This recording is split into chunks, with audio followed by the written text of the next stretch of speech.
Assalamualaikum warahmatullahi wabarakatuh. Waalaikumsalam warahmatullahi wabarakatuh. Alhamdulillahi rabbil alamin. Alhamdulillahilladzi arsala rasulahu bil huda wa dinil haq liyudhhirahu 'ala ad-dini kullihi walau karihal kafirun walau karihal munafiqun walau karihal musyrikun. Asyhadu an la ilaha illallah wahdahu la syarika lah wa asyhadu anna Muhammadan abduhu wa rasuluhu la nabiyya wa la rasulahu ba'dah. Allahumma salli wa sallim wa barik wa an'im ala sayyidina wa qudwatina Muhammadin sallallahu alaihi wasallam wa ala alihi wa ashabihi ajma'in. Allahumma yassir lana wa la tu'assir lana. Allahumma 'allimna ma yanfa'una wanfa'na bima 'allamtana warzuqna al-'amala bima 'allamtana wa zidna 'ilman wa 'amalan ya arhamar rahimin. Qulu amin. Amin ya rabbal alamin. Jamaah hadirin dan hadirat kajian Ahad pagi yang semoga mendapatkan rahmat Allah Subhanahu wa taala.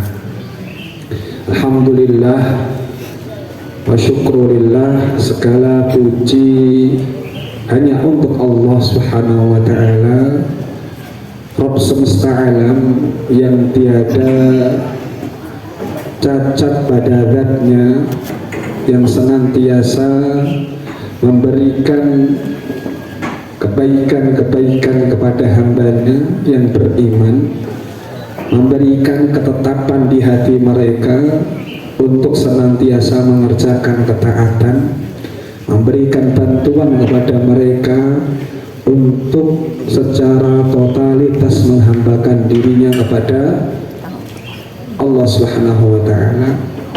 Salawat beriring salam kita haturkan kepada junjungan kita, Nabi Agung, Nabi besar Rasulullah Muhammad sallallahu alaihi wasallam, yang dengan mencontoh Rasulullah kita akan diberikan kehidupan yang penuh dengan kebaikan, yang dengan menyelisihi Rasulullah sallallahu alaihi wasallam di dalam bagaimana kita hidup, di dalam tata cara kita hidup, maka seseorang akan dibayang-bayangi dengan fitnah di dalam hidupnya dan juga akan ditimpakan azab yang pedih. Hal ini senada dengan firman Allah Subhanahu wa taala, "Falyahdharil ladzina yukhalifuna 'an amri sayusibahum fitnatun aw yusibahum 'adzabun alim." Hendaklah mereka berhati-hati.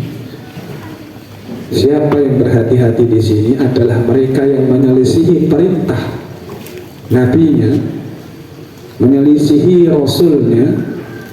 Sayusibahum fitnatun aw yusibahum 'adzabun alim, maka orang yang demikian akan ditimpakan di dalam kehidupannya fitnah dan juga akan dibayang-bayangi nanti di dalam kehidupannya azab yang pedih. Jamaah yang kami muliakan, maka berlandaskan akan hal ini semaksimal mungkin, sebisa mungkin bagaimana kita bisa mencontoh Rasulullah, mengikuti gaya hidup Rasulullah di dalam kehidupan kita, sehingga dengan demikian kita akan merasakan kenikmatan hidup, ketenangan hidup. Jemaah yang kami muliakan, pada kesempatan pagi hari ini, pagi yang cerah, yang luar biasa, yang semoga di pagi ini kita mendapatkan barokah ilmu, mendapatkan barokah amal, dan juga dimudahkan rezeki. Tema kita adalah bersiap untuk kembali. Ini tema sebenarnya kalau mau diambil dari sudut pandang manapun masih belum jelas maknanya. Bersiap untuk kembali, maksudnya kembali kemana? Ini kalau para santri memang sudah kembali, bahkan tidak lagi bersiap, sudah balik ke rumahnya. Yang ada di sini sebagian para santriwan dan santriwati yang memang memiliki program untuk karantina. Ya alhamdulillah pesantren kita ada program ini Bunda. Bagaimana mereka bercengkrama dengan Al-Quran walaupun di saat masih liburan. Maka bersiap untuk kembali dalam tema kita kali ini adalah bersiap kita kembali untuk bertemu Allah Subhanahu wa Ta'ala. Kalau ditanya Bunda, jamaah semua yang hadir di sini, ketika saya menanyakan siap tidak untuk segera kembali, kira-kira siap tidak kira-kira? Ya bapak siap Pak. Sekiranya nanti Allah panggil itu siap tidak? Siap tak siap? Siap tidak siap? Ya. Kita ini kalau ditanyakan tentang kematian, pasti semuanya akan menjawab belum siap. Takut menghadapi mati itu takut. Yang katanya ketika seorang meninggal dunia ada sakarat, ada sekaratnya. Karena Rasulullah sendiri yang menyampaikan fa inna lil mauti la sakarat. Sesungguhnya di dalam kematian itu ada sekarat.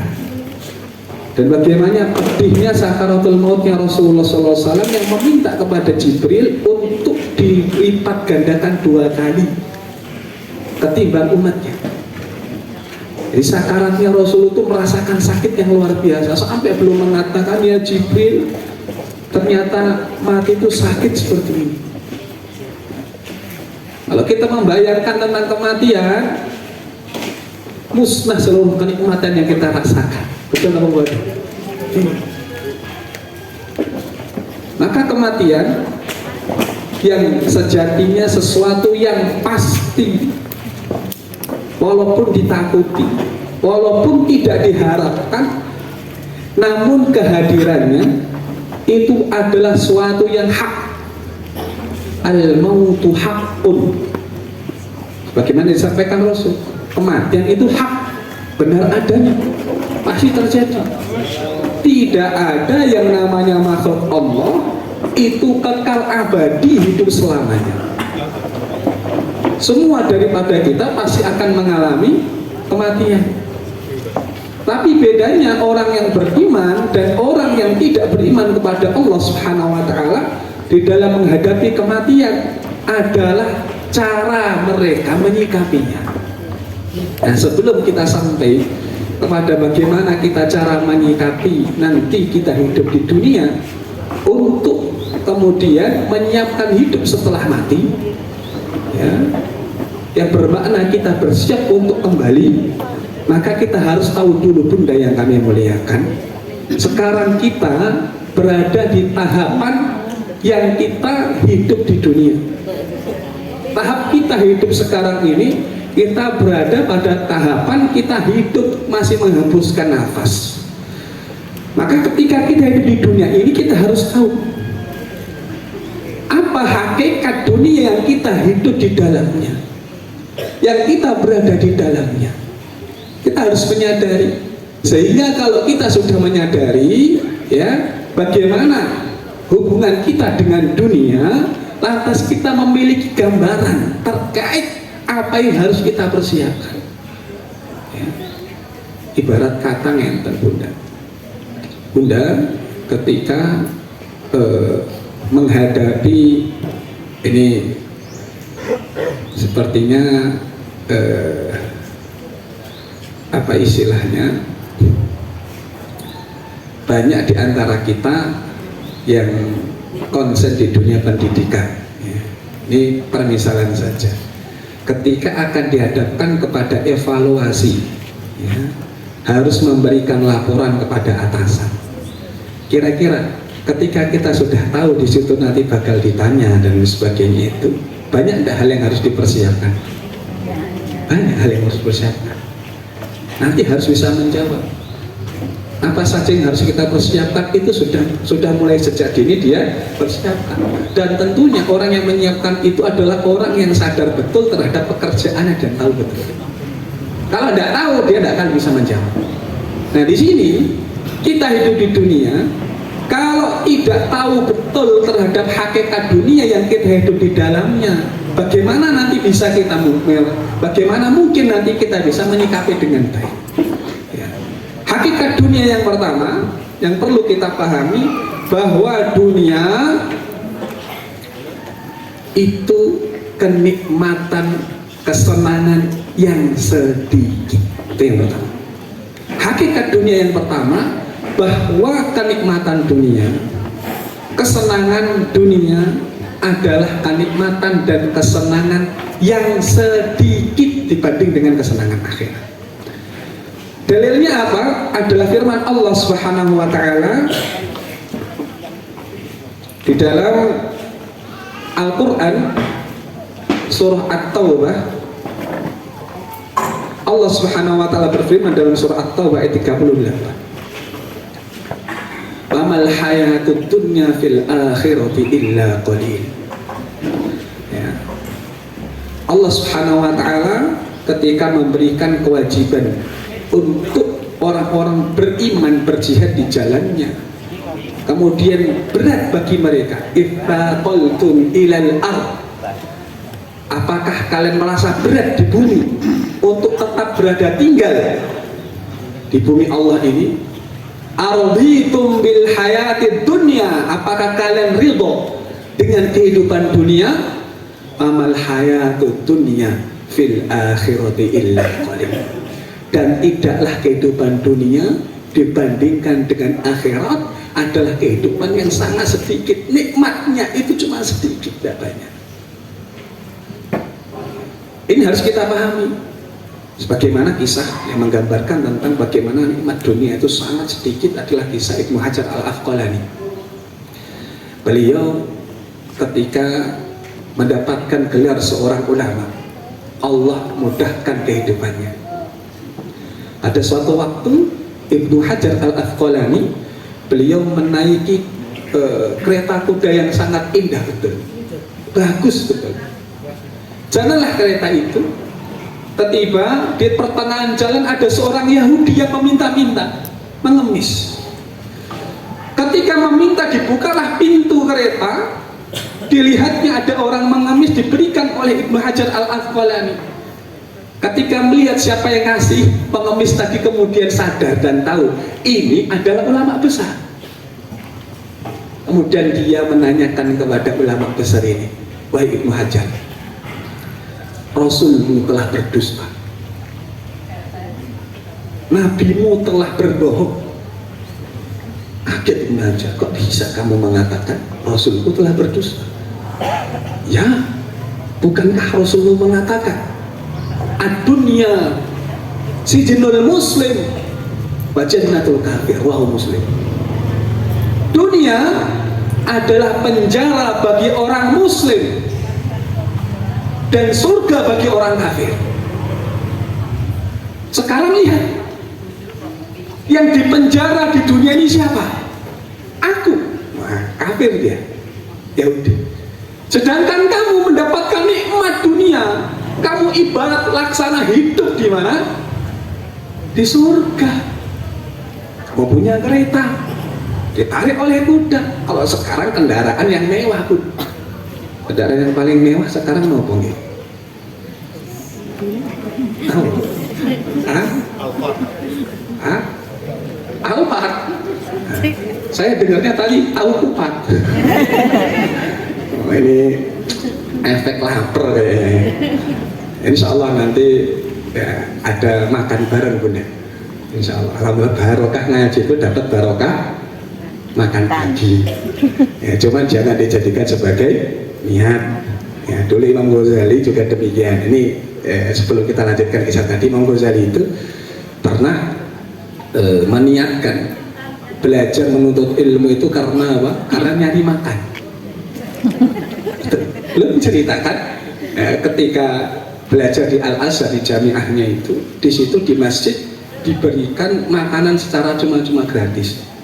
Namanya mahasiswa pun ya hidupnya ngampet ya, untuk makan besok saja bingung, maka ikut kajian golek pangan, cari makan. Tapi kemudian belum menyatakan ketika saya belajar yang niatnya awalnya untuk mencari makan, Allah tidak ridho, ilmu itu tidak sudi, sehingga ilmu tadi mengantarkan kepada dia bahwa harus mencarinya karena Allah Subhanahu wa taala. Insya Allah di sini walaupun niat awalnya alhamdulillah nanti di sana ada makanan ya, bagus pun. Tapi insya Allah setelah itu kita akan mendapatkan barokah ilmu. Insya Allah. Baik.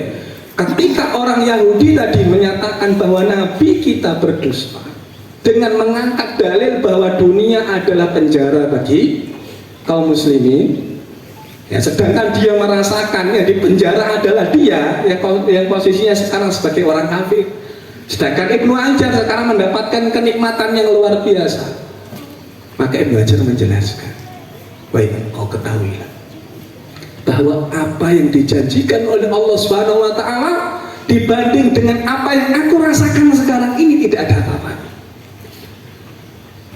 Dan apa yang kamu rasakan kenikmatan sekarang ini, kamu mampu menghirup nafas, kamu masih mampu merasakan nikmat makan, itu tidak seberapa dibanding nanti adab yang Allah Subhanahu wa taala sudah persiapkan bagi kamu.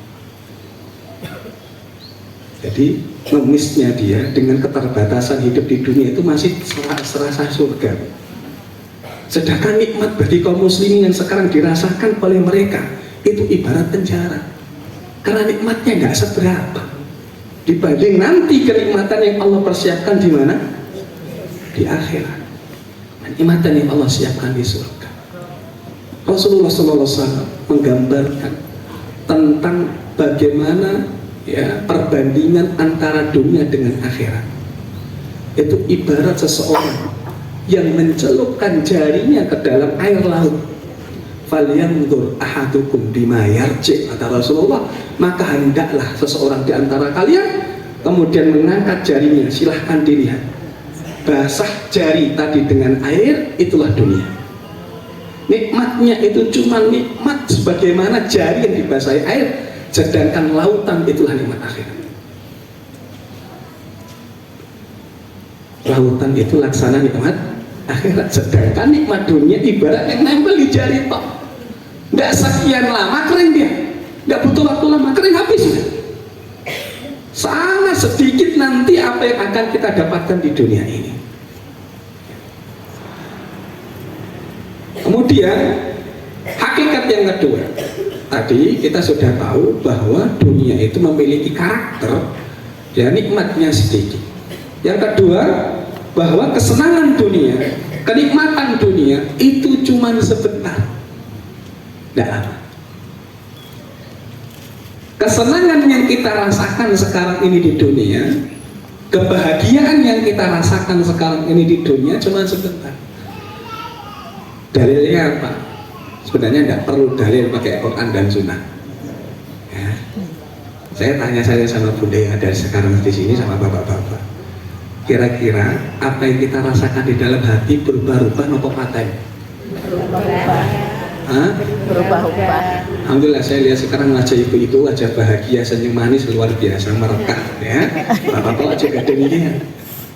Tapi saya tidak tahu setelah kembali dari kajian ini habis itu merengut. Kenapa? Kelingan utang. Kebahagiaannya berubah loh. Apakah terus bahagia? Apakah ada jaminan terus merasakan nikmat?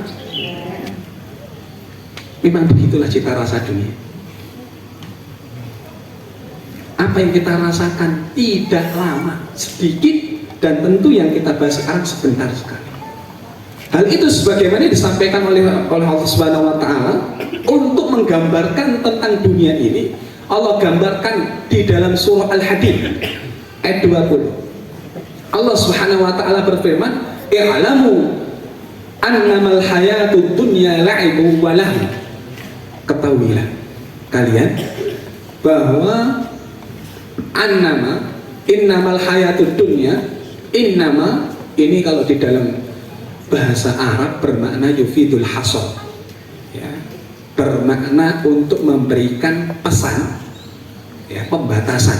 Jadi dibatasi, ya, hanya saja ketahuilah kalian semuanya, hanya saja kehidupan dunia la'ibun walahun, hanya permainan pelesiran dan cuman sebatas tendang gurau saja.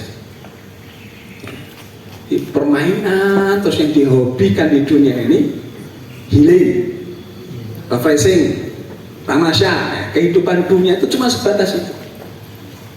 Wazinatu wa tafakhurum bainakum, perhiasan yang ada di dalamnya. Wa tafakhur, berbangga-banggaan terhadap perhiasan tadi, ya. Apa yang didapatkan dia di dunia itu cita rasa dunia dibangga-banggakan. Tafakhur. Wa takatsur, memperbanyak-banyakan. Jadi istilahnya yang paling banyak siapa? Wa takatsurun fil amwali wal aulad. Kata Allah, kamatsali ghaithin. Apa yang tadi dirasakan semua itu permisalannya sebagaimana permisalan air hujan. Ajabal kuffar nabatuh, yang menakjubkan al kuffar, kafir. Kuffar di sini maknanya diambil dari kalimat kafaro, kafir, yang berarti petani. Kenapa dalam bahasa Arab petani dikatakan orang kafir? Dikarenakan aktivitas petani itu menggali dan menutupi, menggali lubang, kasih benih, ditutup sehingga tumbuh tanaman.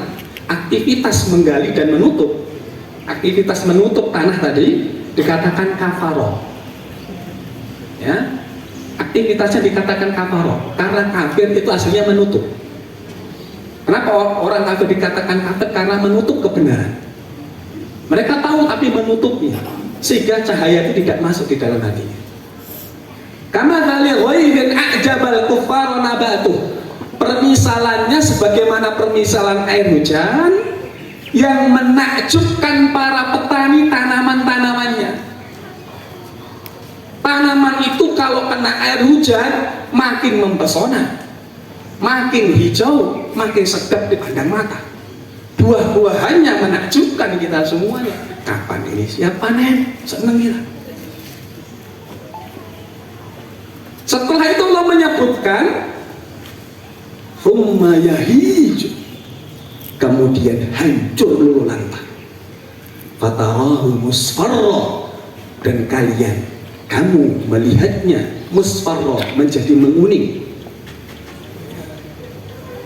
Jadi setelah panen bisa dipakai lagi nopo mboten biasanya.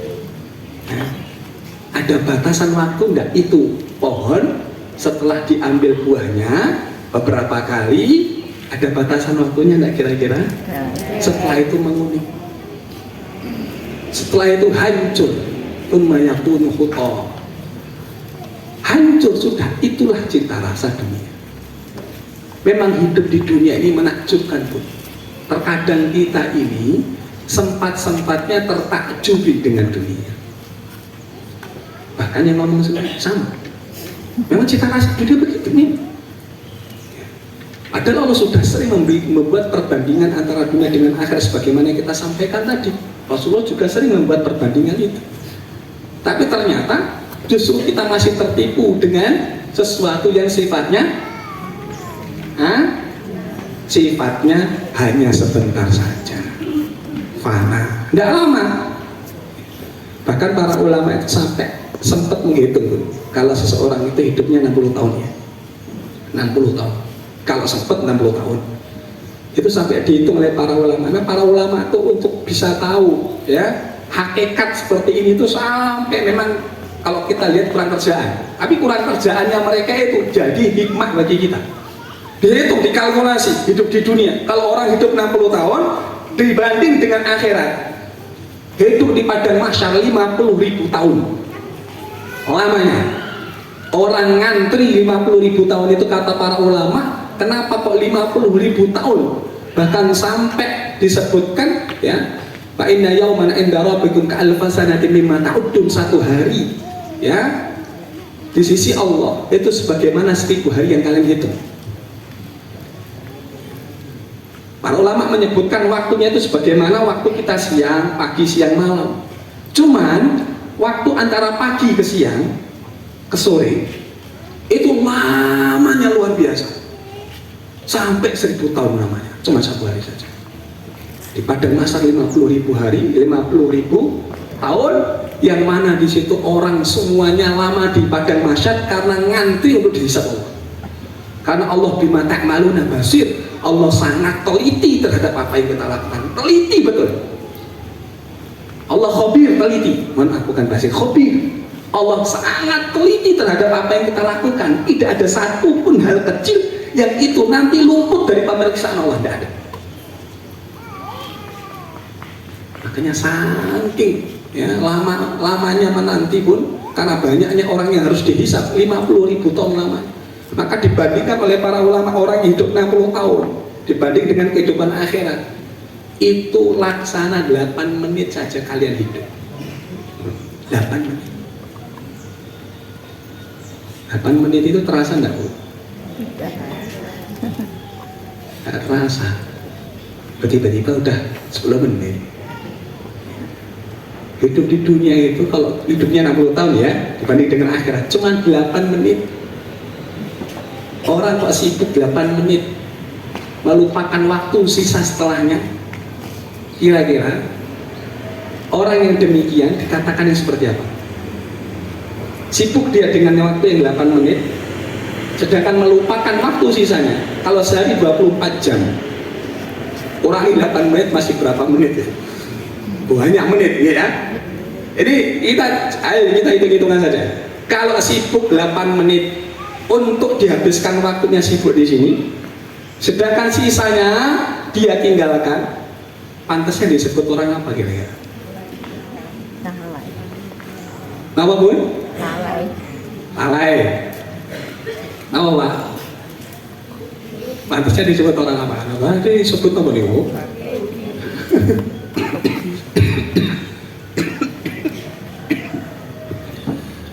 Baik. Maka ketika kita mengetahui hal yang demikian, kok fokusnya cuma ke hal yang 8 menit saja, waktu yang cuma sebentar, maka orang yang demikian itu orang yang lemah, al-ajiz,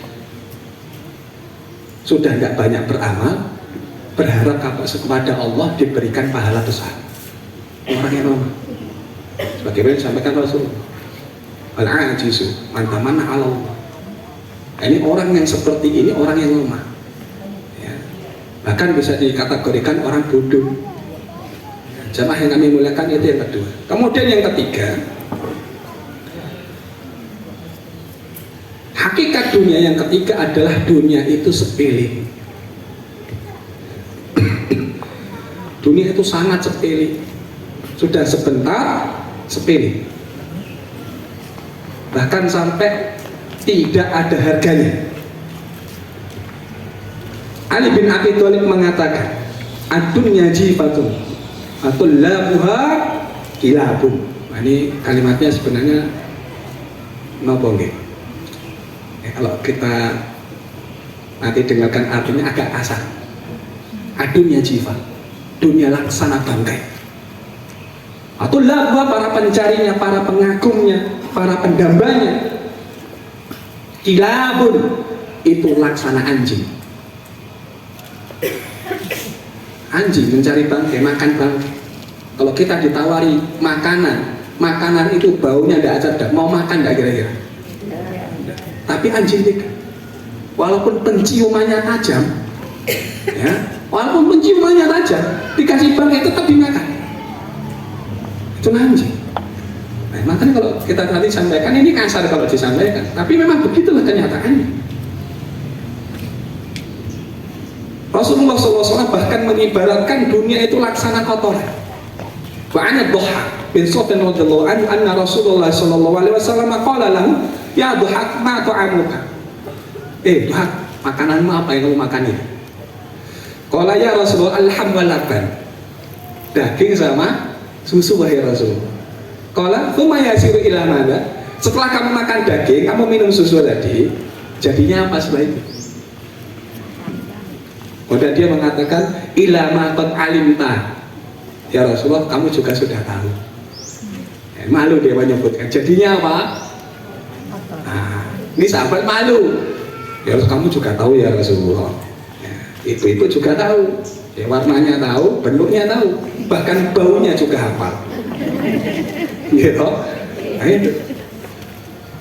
Maka Rasul kemudian bersabda, fa innallaha ta'ala daraba ma yakhruju min ibni adam matanan lidunya. Wa sesungguhnya Allah Subhanahu wa taala memberikan permisalan. Apa yang keluar dari perutnya Ibnu Adam, itulah misalnya dunia. Dunia itu kayak gitu. Umar bin Khattab pernah berjalan bersama teman-teman yang membersamai. Lantas suatu ketika Umar ini terdiam lama termenung. Bengong dia.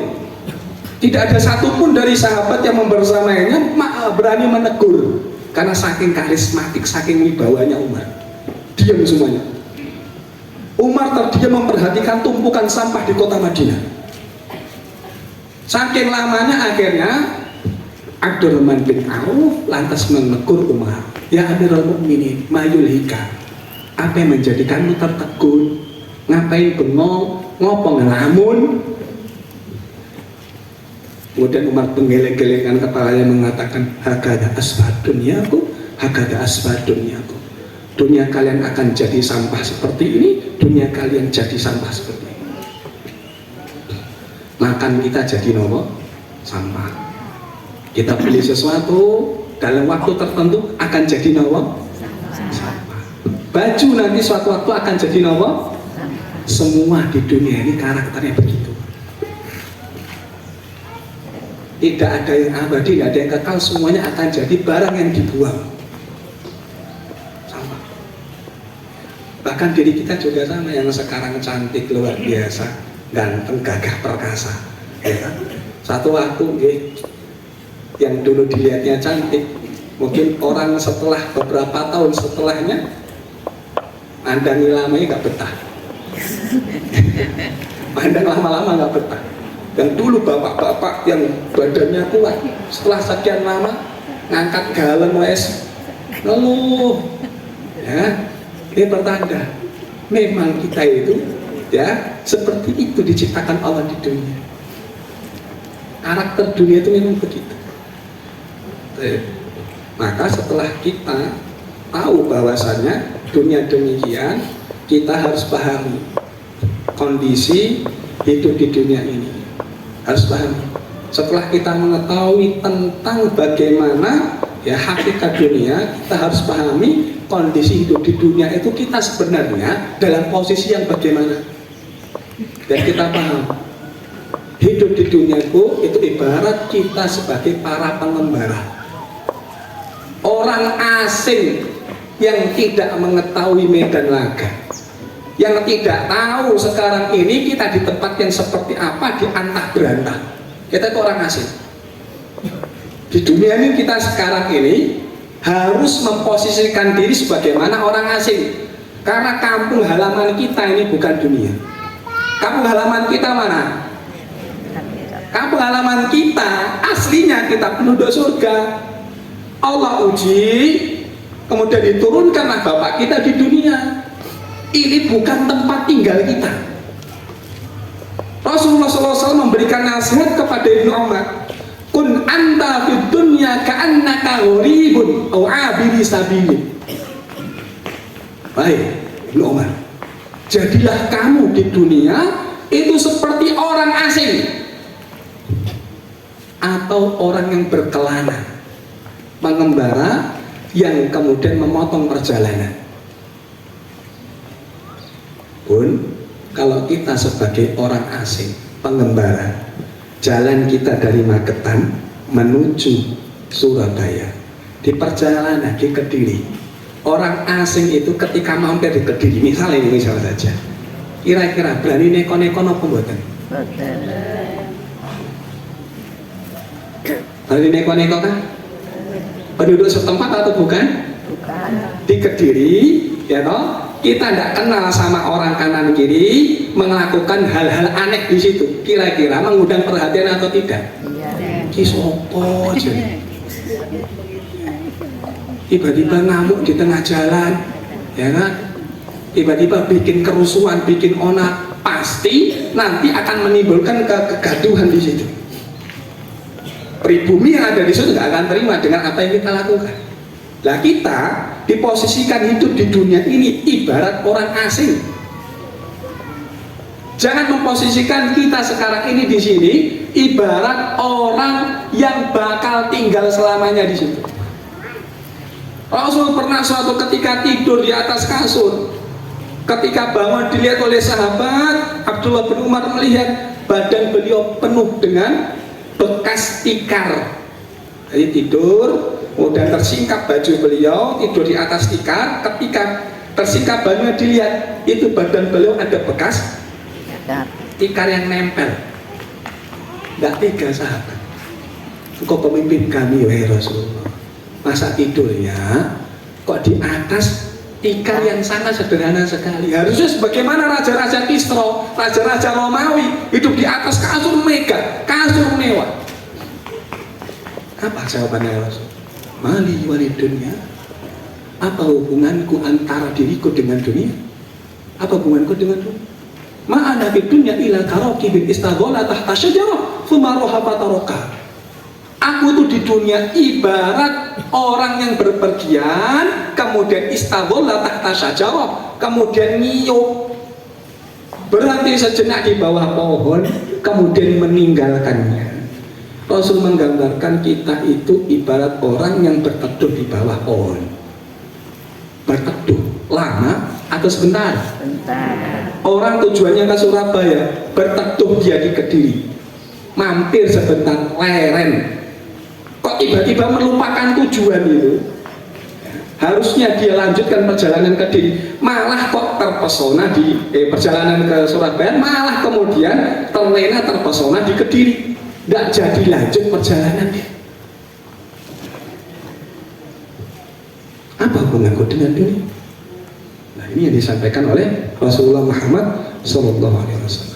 Maka kalau kita sekarang ini mengetahui hal tersebut, maka kita akan menyadari bahwa hidup di dunia itu adalah tempat yang kita itu merasa asing.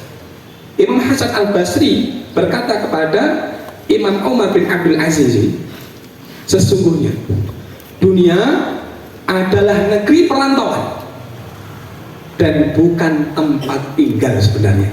Lihat perkataan beliau, sesungguhnya dunia adalah negeri perantauan dan bukan tempat tinggal yang sebenarnya.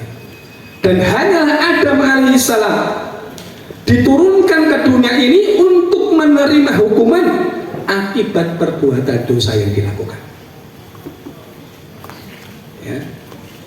Jadi kita juga merasakan akhirnya nanti mereka yang berbuat baik dan melakukan amal soleh dan memiliki bekal yang terbaik, maka dia akan kembali ke kampung halaman, kampung Aden, Jannatu Aden, tempat tinggal yang tetap,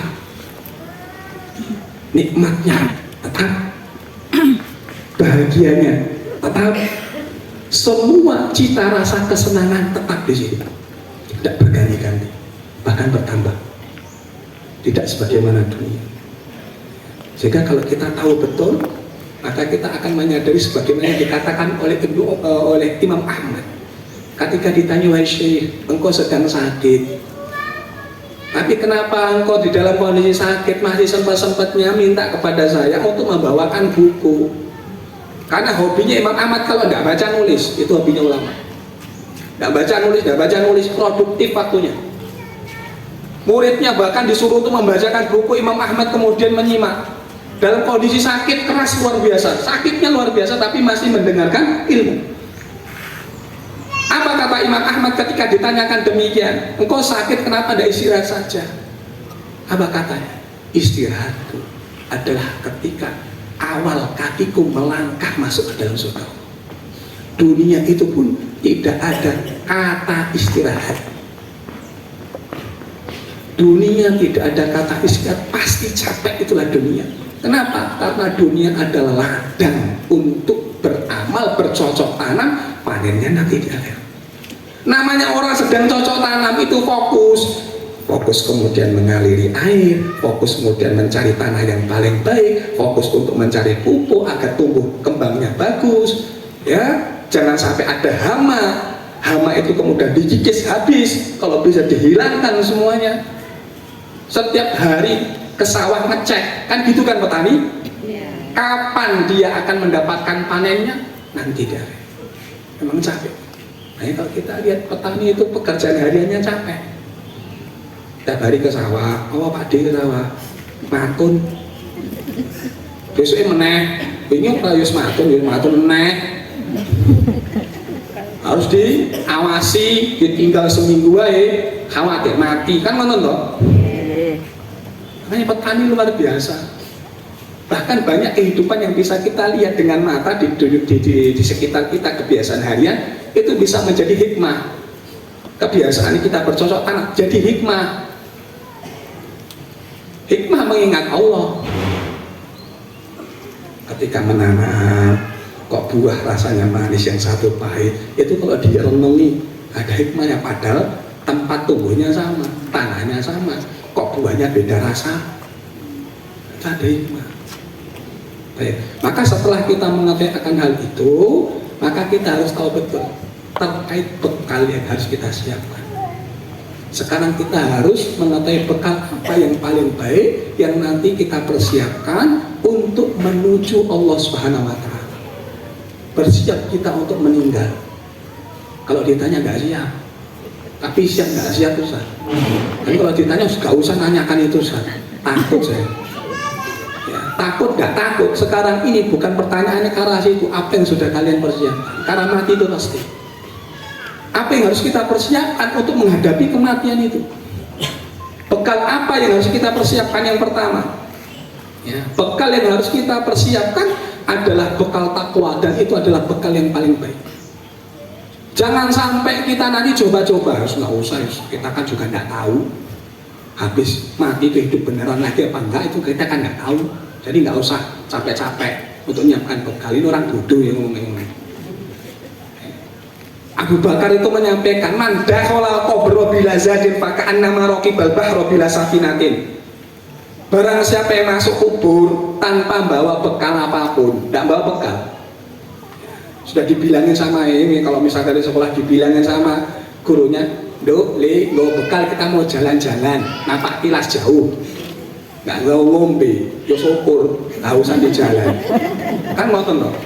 Mesti diskandani gowo bekal, orang gowo, yo siap-siap saja nanti harus mengalami kesulitan. Abu Bakar menyebutkan sebagaimana laksana orang yang nanti mengarungi lautan tanpa mengenakan kapal.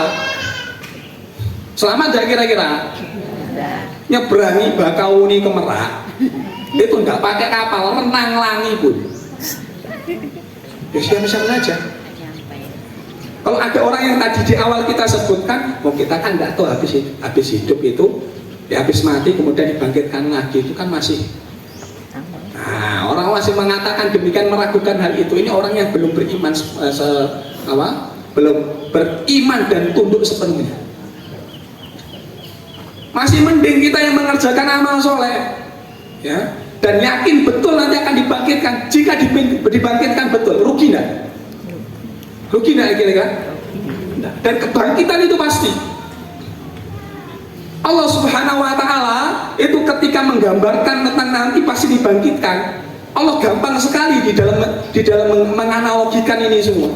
Di dalam surah Yasin Allah menyebutkan hal itu. Allah Subhanahu wa Ta'ala sampai menggambarkan orang yang kemudian mendustakan, tidak beriman terhadap hari kebangkitan.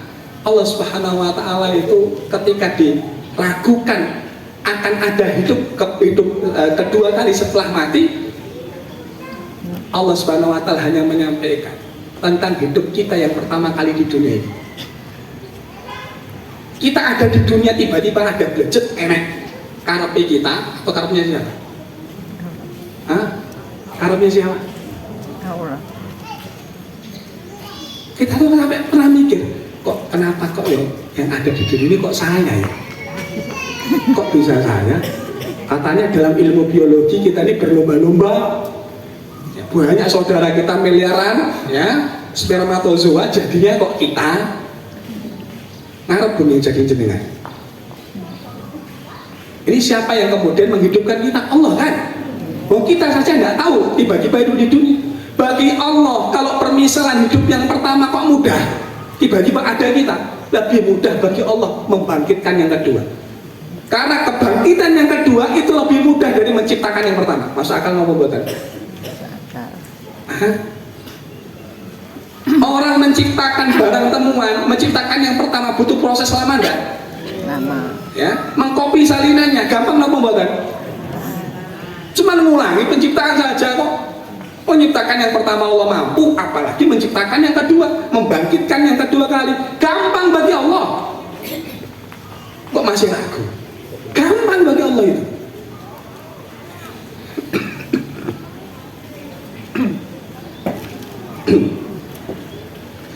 Maka setelah kita mengetahui hal ini, kita harus berbekal, dan bekal yang paling baik adalah takwa.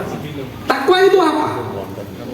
Allah Subhanahu wa taala Imam Ahmad rahimahullah taala, Imam Ali bin Abi Thalib ketika ditanya tentang takwa, beliau menyampaikan takwa itu al-khawfu minal jalil wal amalu bitanzil wal qanaatu bil qalil wasti'adu lil yaumir rahim.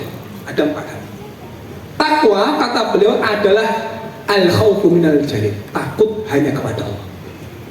Kalau sudah tahu kita kehidupan di dunia hanya seperti tadi yang kita gambarkan itu, maka orang itu takutnya akan bertambah kepada Allah, akan melakukan hal-hal yang neko-neko, aneh, mengundang murka, takut. Oh cuma sementara, nanti akan dipertanggungjawabkan. Takut dia kepada Allah. Wal amalu bin tanzil, mengamalkan melalui prosedur yang telah dicontohkan. Tidak usah neko-neko. Amalah kamu sesuai dengan apa yang dicontohkan ulama salaf, dicontohkan Rasulullah. Wal qanaatu bil qalil, qanaah terhadap yang sedikit. Wis terima apa adanya, enggak usah macam-macam. Pokoknya gambarannya gitu. Wal isti'dadu li yaumir rahil, menyiapkan diri untuk kehidupan setelah mati. Itulah takwa. Makanya takwa itu menurut para ulama salaf ketika ditanya tentang takwa, jawaban mereka beraneka ragam dan bermacam-macam. Abu Hurairah itu ketika ditanya takwa, ya Abu Hurairah, apa itu takwa? Takwa itu permisalan ketika engkau berada di tengah, ya, padang yang gelap gulita, tidak ada cahaya. Sedangkan di situ banyak beling, banyak duri, ya, banyak hal-hal yang bisa membuat kita terluka. Kira-kira kalau gelap jalanan itu tidak bisa kelihatan oleh mata, banyak duri, banyak ada belingnya dan sebagainya. Berhati-hati, nopo jalannya bablas nggak mikir. Berhati-hati. Gelap nggak kelihatan loh. Ngati-ngatinya meripun. Alon-alon di raba-raba dunia ini ada sesuatu yang menyakiti, tidak jalan. Itulah hidup di dunia. Antum sekarang hidup di dunia, kita semuanya hidup di dunia ibarat berada di tempat yang gelap kayak tadi. Maka takwa itu berhati-hati, nggak ngawur. Makanya jangan neko-neko. Kembali kepada tadi poinnya, jangan neko. Kalau kita ngawur, celaka pasti. Rasulullah itu sampai menggambarkan bagaimana kita ini menjaga diri di dunia. Ittaqun nar walau bisyikki tamratin. Takutlah kamu kepada neraka walaupun dengan sepotong biji kurma, sepotong kurma disedekahkan. Sampai seperti itu. Gambaran kita sekarang di dunia itu harus memperbanyak rasa takut dan berhati-hati. Itu yang pertama, yaitu berbekal dengan bekal takwa, ini bekal yang paling baik. Yang kedua, sudah jam 7, masih ada 2 poin. Insya Allah tidak lama. Insya Allah tidak lama. Kita poin-poin pentingnya.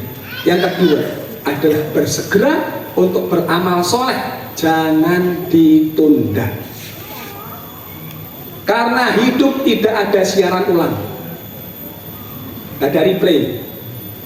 Bablas hidup kita, tidak ada siaran ulang tuh. Kalau sudah hidup nggak bakal hidup lagi, nggak bakal kembali kita di dunia. Banyak penduduk akhirat, orang yang Allah nanti akan azab ketika di akhirat. Apa perkataan mereka? menyesali ketika mereka hidup di dunia tidak memaksimalkan potensi. Walau taro idil mujrimuna nakisu ru'usim inda rabbihim rabbana absorna wa sami'na farji'na na'mal sholihan inna muqinun. Para pendosa itu nanti ketika dihadapkan di hadapan Allah, ditampakkan semua amalannya, dia menundukkan pandangannya saja di hadapan Allah, malu. Tidak mampu dia melihat Allah, nggak berani. Nakisu ru'usim inda rabbihim Rabbana absorna, yang muncul hanya penetapan dan sudah yakin betul. Rabbana ya Allah, kami sudah melihat apa yang kami lihat, kami sudah mendengarkan apa yang kau katakan. Farji'na na'mal sholihan, kembalikan kami hidup di dunia lagi agar kami beramal soleh. Itulah penyesalan orang-orang yang tidak mampu memaksimalkan potensinya ketika di dunia untuk beramal soleh. Maka ketika kita di dunia maksimalkan beramal soleh, jangan ditunda-tunda. Sahabat Ibnu Umar beliau mengatakan, idza asbahta fala tantadiril masa. Kalau kamu hidup di pagi hari, jangan menanti sore. Kalau kamu hidup di sore hari, jangan kamu menunggu waktu pagi. Ya, dalam imanannya ya. Kalau kamu hidup di pagi hari, jangan menunggu sore. Jangan ditunda-tunda. Kerjakan kalau di pagi mampu, kerjakan. Jangan ditunda, nanti sore saja. Kebiasaan kita, termasuk saya, semua yang dari sini, seringnya kita menunda-nunda terkadang. Mau beramal soleh itu nunda, walaupun sekedar amal sunnah, nanti saja. Santri, mau puasa poso, engkau pas Ramadan kok kan sunnah lah. Apa nggak sholat sunnah? Nanti saja, sholat sunnahnya pas isya. Dulu tidak sholat sunnah, nanti saja pas isya. Qadarullah asarnya mati. Tidak tahu kan kita? Maka jangan ditunda. Jangan kalau kamu hidup di pagi hari menunggu waktu sore. Kalau sudah di sore jangan menunggu waktu pagi. Serta gunakanlah waktu sehatmu dengan memperbanyak amal soleh sebelum datang masa sakitmu dan masa hidupmu sebelum kematian menjemputmu. Ini yang dikatakan oleh Ibnu Umar. Maka jangan menunggu, kerjakan sekarang. Kalau sudah sakit nyeselin, yuk diisi atau no pasien no, kan atau no kan penyesalan di masa tua akhirnya. Di saat masih mampu belum dikerjakan, di saat sudah kemudian di usia senja baru kemudian nyesel. Makanya sering nasihat orang tua kepada kita, lek sinau sing tenanan, bapak di sini pingin mondok ora sempet. Kowe tak pondoke ben aja kaya bapak. Jeneng apa mboten? Ben luwe pinter kok bapak, ben amal soleh luwe akeh kok bapak, ben karyanya lebih bagus daripada bapak. Nanti anaknya juga begitu ke anaknya. Karena selalunya belum mampu memaksimalkan potensi. Kalau belum mampu, yang terjadi adalah penyesalan. Nah, kita tuh banyak nyesel nantinya. Itulah yang sering terjadi. Maka Imam Ahmad bin Hanbal rahimahullah ta'ala, ketika beliau ditanya tentang zuhud di dunia, wahai Imam, apa makna tentang zuhud?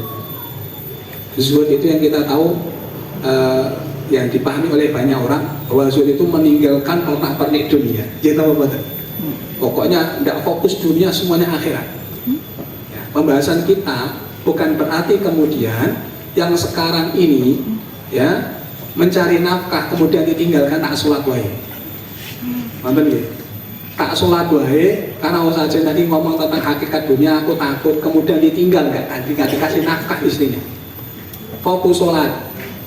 Jadi lebih penting daripada fokus mancing gitu. Orang gue nafkah malah mancing. Nah ini ya terkadang kita salah memaknai terkait makna zuhud. Imam Ahmad ketika ditanya tentang zuhud, beliau berkata, zuhud itu apa? Tidak panjang angan-angan. Bukan betulil amani, tidak berpanjang angan-angan.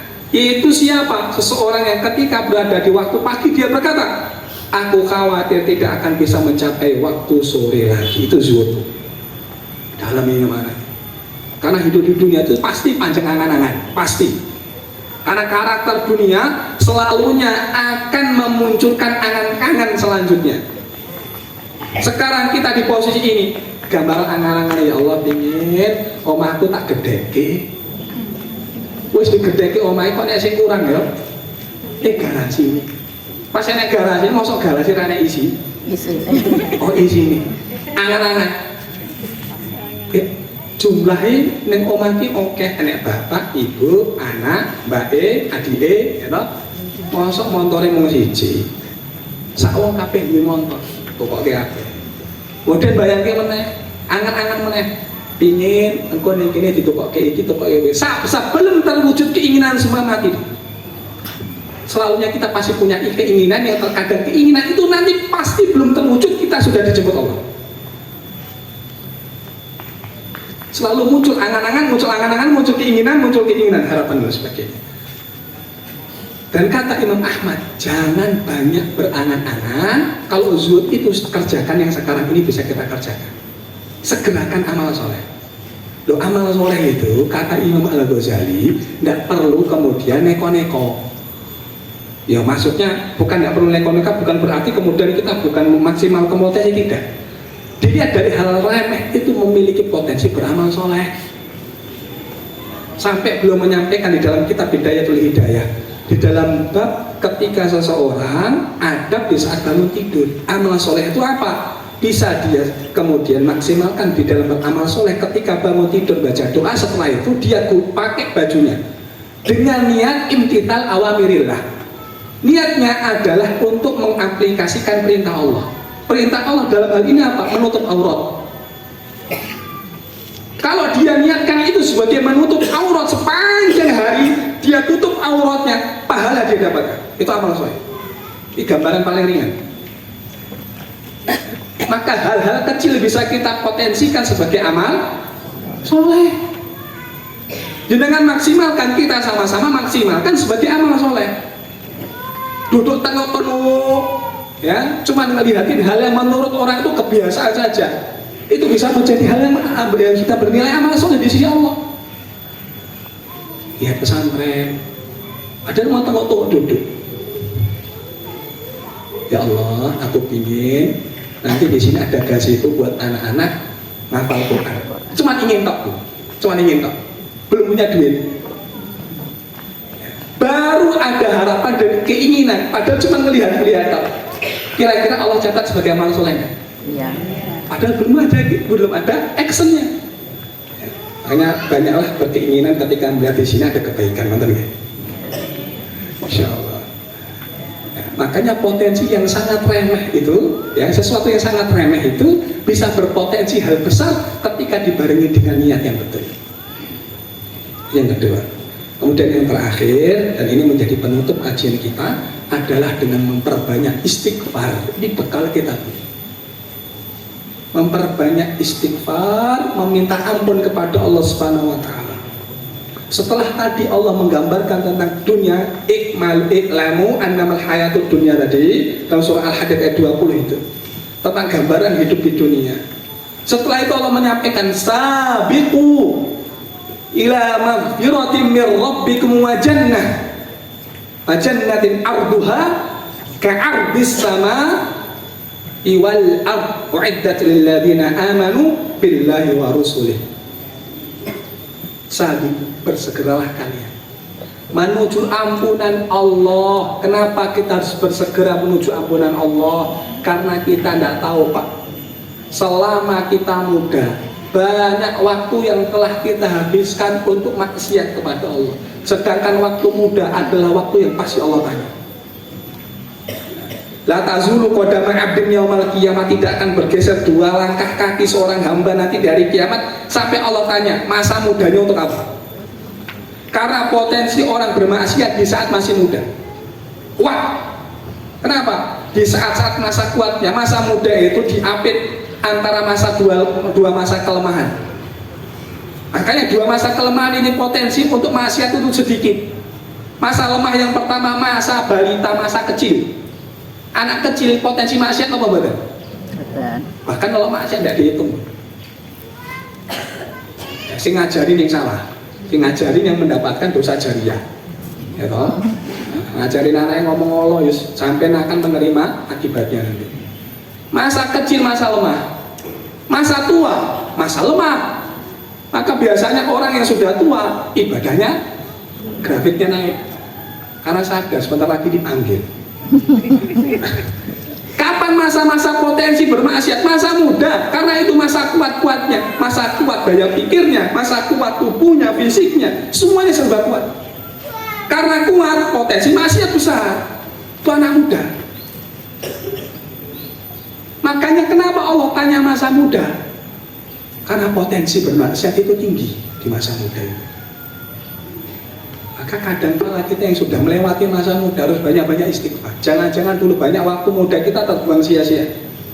Kalau kita meninggal sekarang, kalau Allah tanya tidak bisa jawab sebagaimana. Nah, istighfar diperbanyak. Ada yang large, ada yang medium, ada yang small. Yang small, astagfirullahaladzim, small. Yang medium, Rabbighfirli wa tub alayya innaka antat tawwabur rahim, ini yang medium. Yang large, Allahumma anta Rabbi la ilaha illa anta khalaqtani, sampai selesai. Jangan amalkan semua model istighfar ini karena Rasulullah mengamalkan semuanya. Istighfar Rasulullah yang lebih daripada 100 kali itu yang mana yang medium? Rabbighfirli wa tub alayya innaka antat tawwabur rahim, yang lebih dari 100 kali setiap harinya. Kalau Allahumma anta Rabbi itu 3 kali di saat pagi dan 3 kali di saat petang. Siapa yang membaca 3 kali di saat pagi, ketika meninggal dia di pagi hari, belum sampai masuk waktu sore, maka dia akan dijamin surga. Ketika dia baca 3 kali di sore hari, kemudian meninggal di petang sebelum masuk waktu pagi, maka Allah jamin surga. Masalahnya sekarang diamalkan apa tidak? Nah, ini pertanyaan kita, perbanyak nah, jenengan nanti pulang dari sini ya, di lampu merah tengah-tengah nggak jelas ya toh, istighfar. Astagfirullah. Kita tidak pernah tahu istighfar kita yang sebelah mana, di waktu kapan yang Allah terima. Kita tidak pernah tahu. Jangan-jangan pas di depan lampu merah kita istighfar bahwanya itu ada yang Allah terima itu. Kita tidak pernah tahu amal soleh kita yang Allah terima yang sebelah mana. Sampai Umar bin Khattab itu kemudian melihat ke langit mengatakan, sekiranya ada suara dari langit yang suara itu mengatakan semua amal itu diterima kecuali 1 orang, maka aku khawatir 1 orang itu adalah aku, kata Umar. Umar tuh khawatir amalnya nggak ada terima, padahal dijamin masuk surga. Lah kok kita yang belum ada jaminan, hidup masih mencemaskan, ya, masa depan masih mengkhawatirkan, itu kok sangat aman sekali. Makanya tidak pernah tahu, perbanyak istighfar. Tidak tahu kita istighfar kita yang mana yang Allah terima. Ya, semoga kita habis dari sini kita menjadi ahlul istighfar. Dengan istighfar pun maka banyak hal yang bisa kita dapatkan. Faqul tastaghfiru rabbakum innahu kana ghaffara yursilis samaa'a 'alaikum midrara wa yumdidkum bil amwali wal banin wa yaj'al lakum jannati wa yaj'al lakum anhara. Ini kejadian pernah ya, Imam Hasan Al-Basri ini sebagai penutup kisahnya didatangi oleh seseorang menanyakan problematika hidup. Ya Imam, aku belum punya anak. Oh, Imam.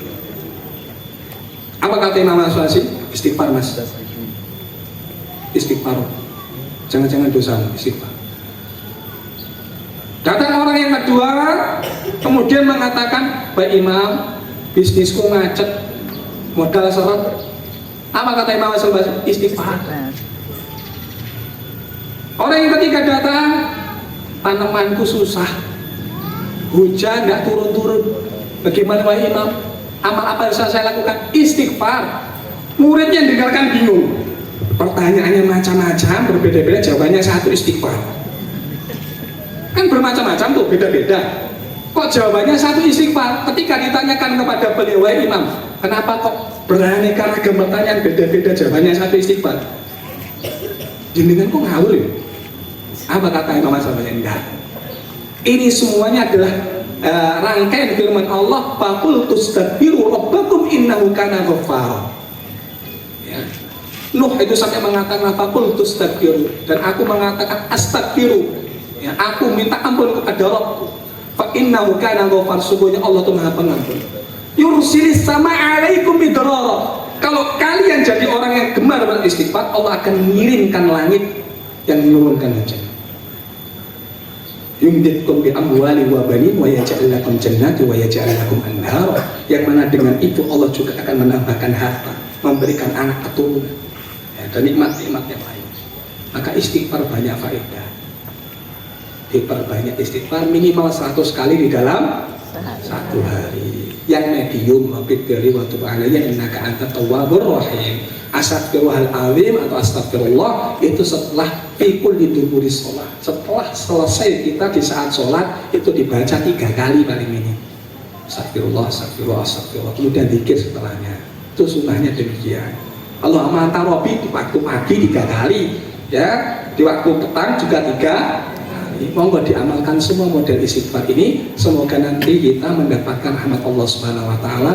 Barakallahu fiikum, subhanakallahumma wa bihamdika asyhadu an la ilaha illa anta astaghfiruka wa atubu ilaik. Assalamualaikum warahmatullahi wabarakatuh.